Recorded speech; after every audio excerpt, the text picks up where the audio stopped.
esta gran mujer, porque esto lo que busca es visibilizar una problemática tremenda, un infierno que viven muchas víctimas.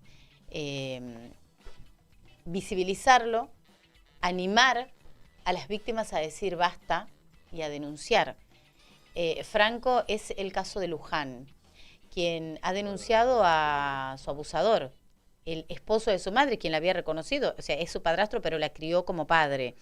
Ella va a charlar con nosotros, porque busca, como decíamos, generar conciencia, que las personas víctimas se animen a denunciar, Franco. Sí, ella tiene 23 años, Luján tiene un apellido impuesto, que es García Fernández, que se lo puso su padrastro, su abusador, cuando le dio el apellido en el registro civil, y tiene un nombre elegido que es Luján, que no es un nombre real, es un nombre ficticio que ella elige para dar su testimonio.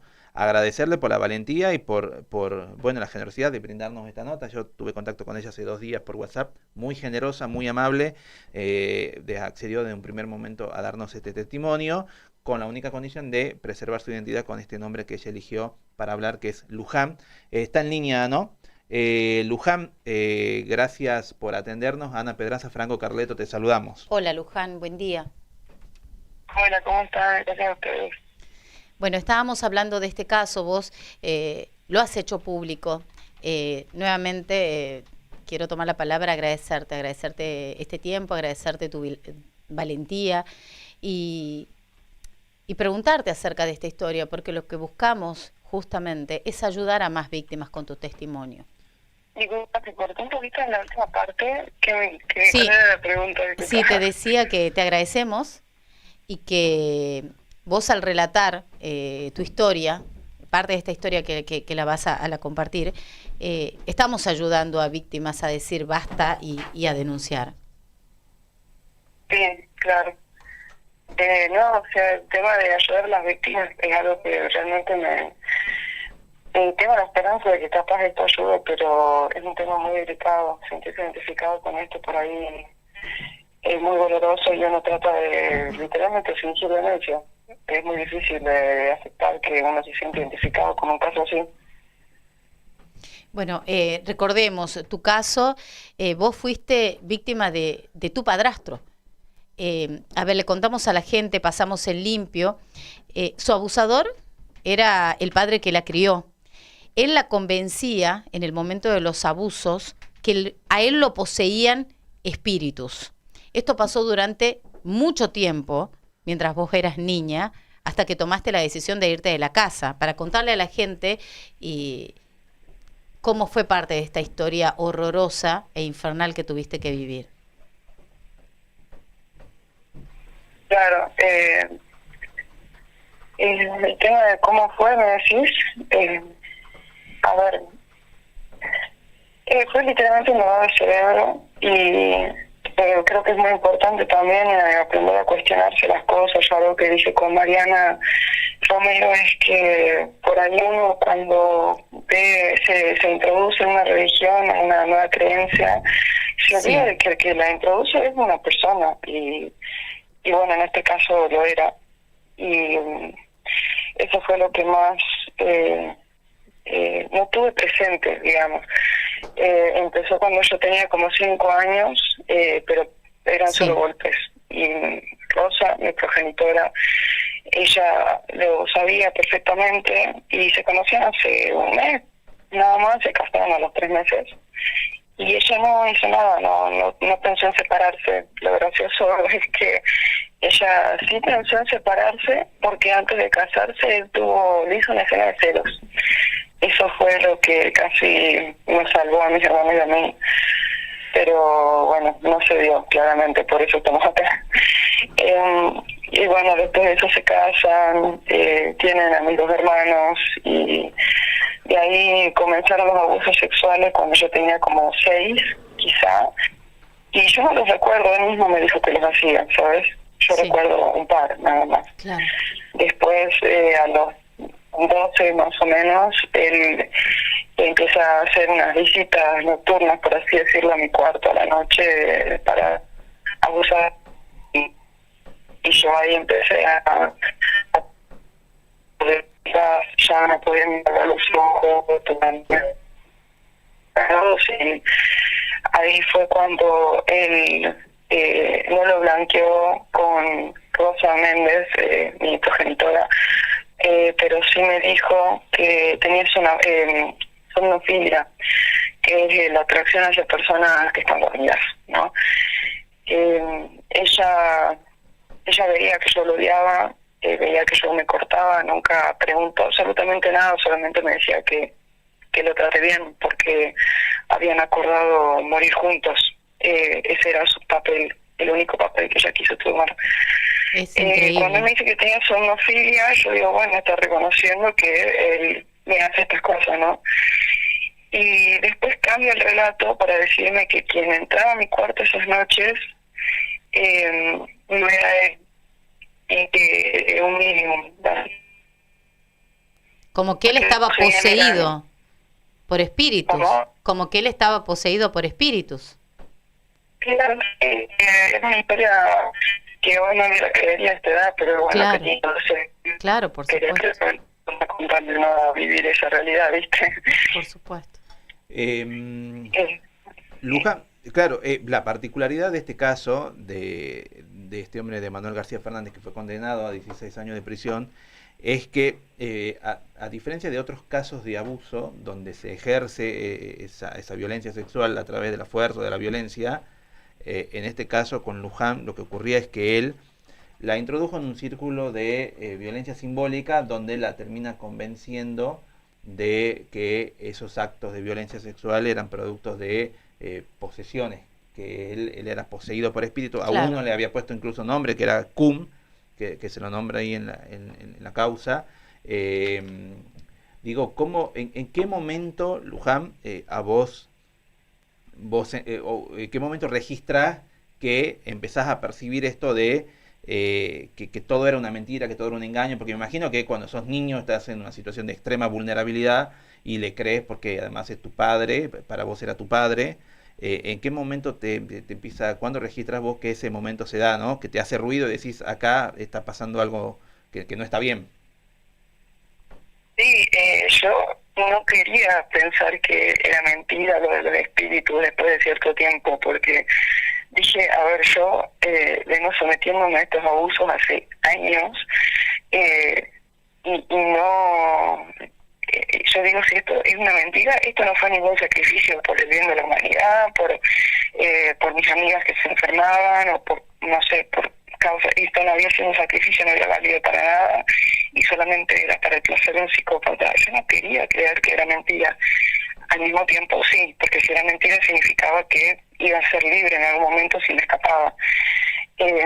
Lo que él decía también, que cuando yo muriese iba a estar para toda la eternidad con su espíritu, con su esposa. Entonces, no creíamos que era una mentira.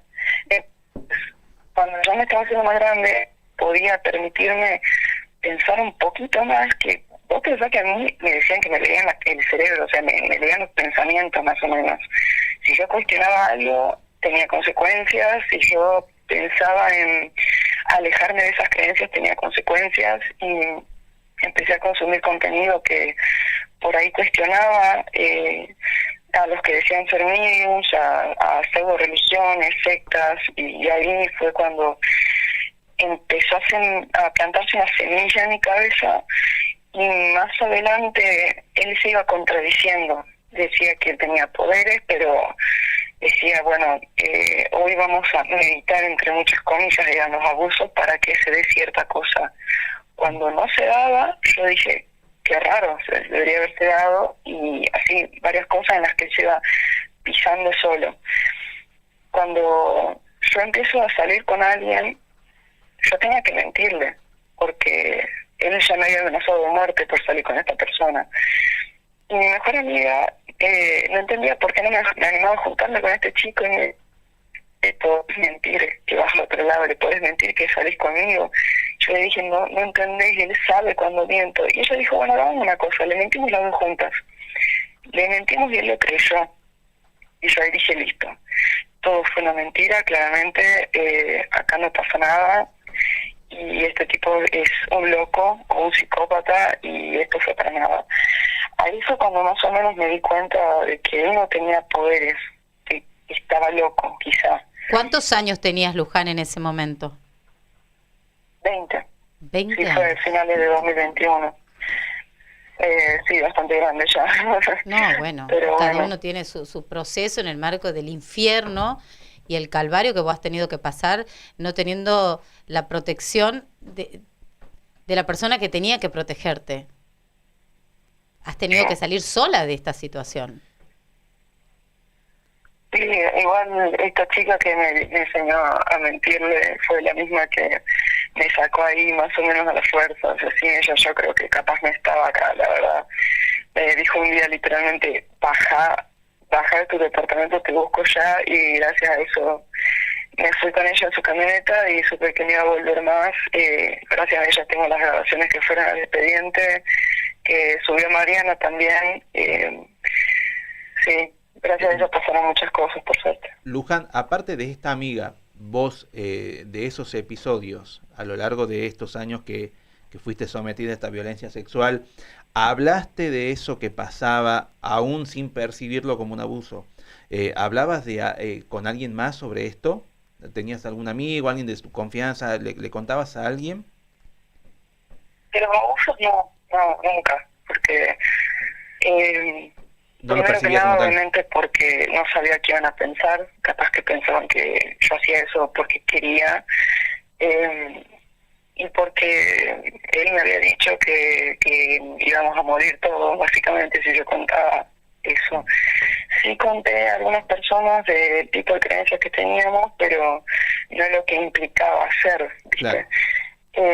Sí está una amiga que fue la otra denunciante, que ella venía a mi casa, era mi mejor amiga en ese momento, y yo por ahí me quedaba dormida, iba a mi cuarto y ella se quedaba hablando con Rosa y con él, y de un día para el otro yo me entero de que ella estaba meditando también con él, a solas, pero nunca pensé que él necesitaba a alguien más con quien desquitarse, entonces no lo creía posible, pero bueno, fue así. Pero de todas formas ella y yo estábamos siendo abusadas al mismo tiempo y nunca lo supimos, y ni habló de eso con nadie. Para contarle a la gente que no está muy metida en la causa, cuando Luján habla de la meditación, García Fernández le decía meditación a los encuentros que mantenía en soledad con, en este caso con Luján, en los momentos que abusaba de ella, ¿no? A eso se refería él cuando decía vamos a meditar. Sí. Bien. Cierto, contexto. Yo denuncio y esta chica se contacta conmigo después de años para decirme que ella había pasado por algo muy similar, menos veces, pero que había sido abusada con las mismas excusas, ¿viste?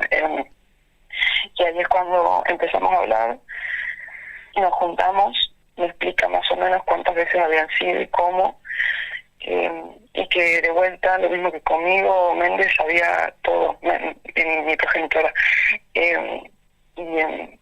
Hizo caso omiso, no me importó, y fue el mismo sentimiento de impotencia. Entonces, cuando vio que yo había denunciado, se animó yo también, por suerte. Y las dos pudimos atravesar el juicio juntas, más o menos. Recordemos, ¿y cómo se da también para contarle a la gente? Vos decidís irte a los 20 años, pero ¿cómo conseguís la confesión? ¿Cómo conseguís esa prueba que es fundamental? Es que estábamos llenos de pruebas, la verdad, no había forma de que... Claro, pero hay una confesión que quedó grabada. No, un juicio abreviado. Claro. ¿Cómo, perdón? Hay una confesión que queda grabada, es lo que a esto me refería. ¿Cómo conseguís hacerlo confesar y grabarlo? Claro, yo te refería al juicio abreviado. Claro. Sí, bueno, como dije, mi mejor amiga fue la que unos meses antes de escaparme, le conté a mi mejor amiga que este hombre me había amenazado de muerte, y ella, sin saber el tema de los abusos, siempre supo que este tipo era raro y bueno, nada, Sí. como mínimo tóxico visto desde afuera. me dice, graba todo lo que te diga cada charla que te dé, porque él me daba charlas interminables en las que muchas veces estaban estas amenazas, y me dice, si no te animas a denunciar ahora, porque me rogó que denuncie en ese momento, grabá y vas a conseguir lo necesario según que querés denunciar. Empecé a grabar cada conversación, y ese audio no era el único, es el más largo, pero no es el único, y hay muchos otros en los que confiesa. Consigo confesiones de él y de ella, y yo iba sacando temas esperando que los negaran, en parte para tenerlo grabado y en parte para ver si quedaba algo de paternidad o de humanidad en ellos. Y bueno, o sea, fue útil que no tengan humanidad en ese momento, porque sirvió como prueba fundamental en el juicio. Sí. Luján, a mí me parece importante como mensaje también, porque para eso también sirven estos testimonios valientes, es qué importante tener un círculo de contención o personas de confianza, porque vos fíjate que Luján hasta entrada ya en edad tan grande no percibía el abuso como tal, porque estaba inmerso en un círculo de engaños y violencia simbólica de este hombre que le hacía creer que estaba poseído por espíritu y que tenían que hacer esas cosas que hacían, que él le llamaba meditación para proteger a la salud de la familia. Imagínate que Luján le cuenta esto a una amiga, que la amiga no conocía los detalles, no conocía los casos de abuso, pero la amiga, que estaba fuera de ese círculo de violencia simbólica, se da cuenta que algo más pasaba, y cuando le dice, anda, encaralos y graba la conversación. O sea, importante, ¿no? Eso como mensaje también, Luján, ¿no? Tener a alguien de confianza que desde un lugar, desde afuera de ese círculo de violencia, pueda ver con mejor claridad las cosas y te pueda ayudar. Sí, o sea, yo lo que dije también en otro artículo es que es muy importante hablar, o sea, uno en esa vulnerabilidad no puede saber muy bien objetivamente qué va a ser lo mejor, y esta chica es muy inteligente además, conoce este tipo de casos, pero sabes que yo también casi en la secundaria, casi me salvo de seguir ahí, porque tuve varios sustos.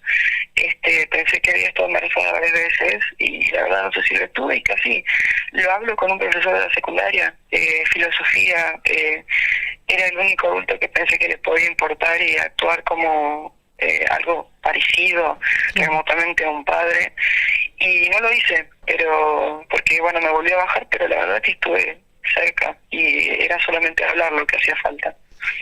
Luján, perdón, ¿qué relación tenés, o tenés algún tipo de relación con tus hermanos o con tu progenitora? No. ¿Cómo fue la condena? No, Él, para recordar a la gente, él fue condenado en este juicio que vos nos mencionás a 16 años, ¿verdad? ¿Y cuál es la situación de ella, de tu progenitora? Le llamamos así. De mi progenitora. Sí, ella allanaron el departamento donde vivíamos todos, mis hermanos, ella, él y yo. Allanaron ese departamento, la sacan a ella, y desde ahí ella empieza a hacer quilombo en contra mía, más que nada, porque defendiéndolo a él, como si yo defendiéndolo al violador. Disculpa, te escuché cortado. Sí, te decía que tu progenitora toma una posición de defender a tu abusador. Sí. Pero no, ella no sé si buscó defenderlo en el juicio, no sé si buscó acusarlo, pero desde ahí que ella se la agarró en contra mía, más que nada. Como si yo la hubiera denunciado, cuando en realidad fue una denuncia desde Fiscalía por mi declaración en Cámara Gesell. Y bueno, desde ahí que ella tomó una posición en contra de sus propios hijos, más o menos, porque hace meses, casi un año, que no pasa un tercio de la cuota alimentaria para sus 3 hijos. Mis otros 2 hermanos tienen discapacidad, no alcanza para nada, digamos, con esa plata, y ella lo sabe muy bien. Ella además estuvo alimentando pésimamente a mi hermano más chico que tiene autismo no verbal, lo dejó prácticamente desnutrido cuando fue el allanamiento, lo hizo crudo y vegano, si no fuera por el huevo, nada más era lo único que comía de origen animal, pero estaba súper flaco y hacía enemas todo el tiempo mientras él lloraba, o sea, porque pensaba que se iba a curar del autismo, era una cosa pero monstruosa. Tampoco lo dejaba hacer terapias para que hable, porque él había visto abusos y los dos lo sabían.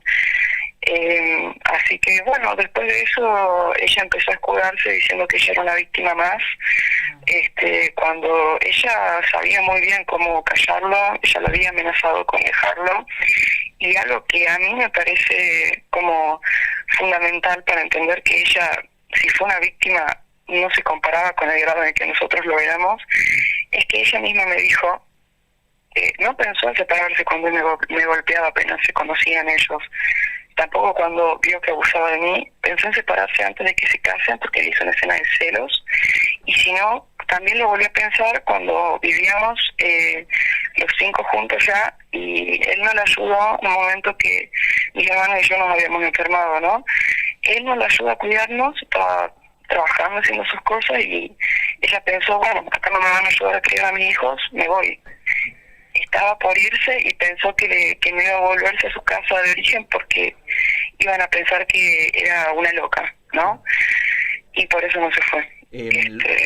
Para explicarle a la gente, la situación judicial de ella todavía está en un gris, porque su abogado defensor, el doctor Piedrabuena, aduce que ella también estaba inmersa en un círculo de violencia,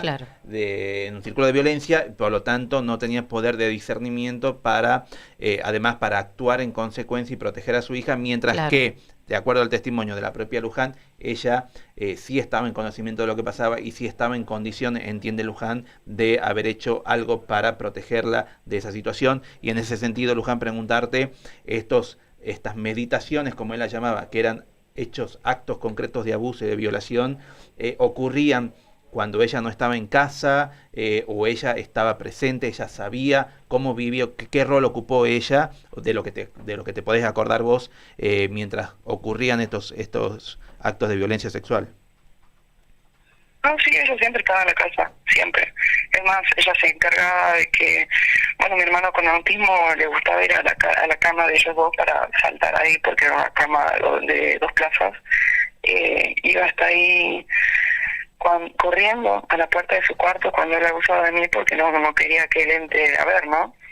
Entonces era obvio que sabía. Todas las veces si él entraba al cuarto, ella entraba a sacarlo, y llegó a entrar ella al cuarto. Llegó a ver y se fue sin decir una palabra. También ella misma proponía los abusos delante mío y delante de él. Decía, che, Luján, ¿no querés meditar? Creo que te hace falta. Y yo la miraba con cara de cállate, pero como él estaba ahí, ya lo había escuchado y dice, sí, dale, vamos a meditar. Y yo tenía que ir. Y ella lo sabía perfectamente. Y yo se lo llegué a decir antes de escaparme. Este tipo había abusado de mí desde muy chica. Y se lo dije varias veces para ver si capaz yo le había expresado mal, capaz que ella no lo podía entender o no lo podía creer. Pero no, ella siempre lo supo, siempre lo creyó, por eso no estaba sorprendida, para nada. Lo que yo entendí con el tiempo y terapia y profesionales es que, y con sus propios familiares también, nunca nadie vio un rasgo de empatía de ella.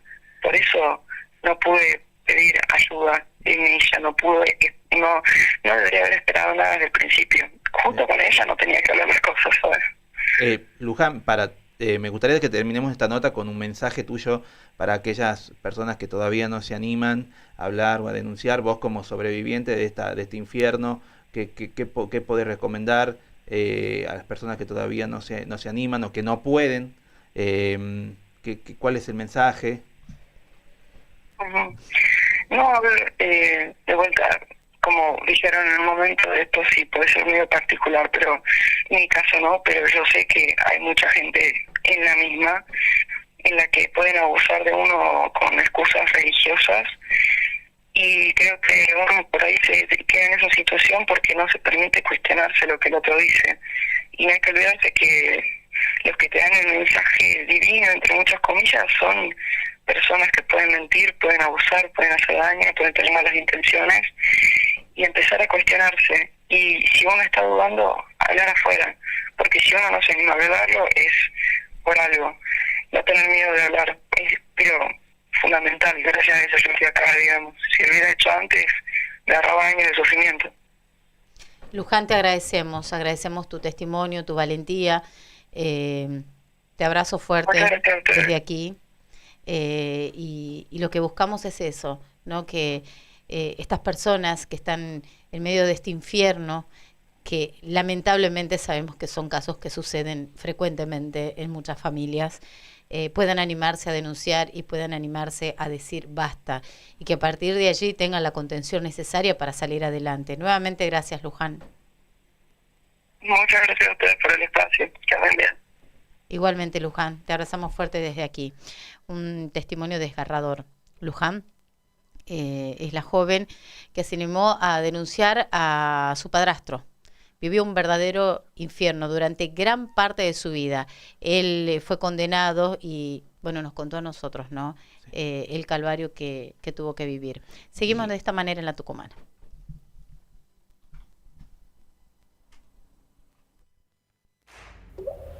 Mantenete informado.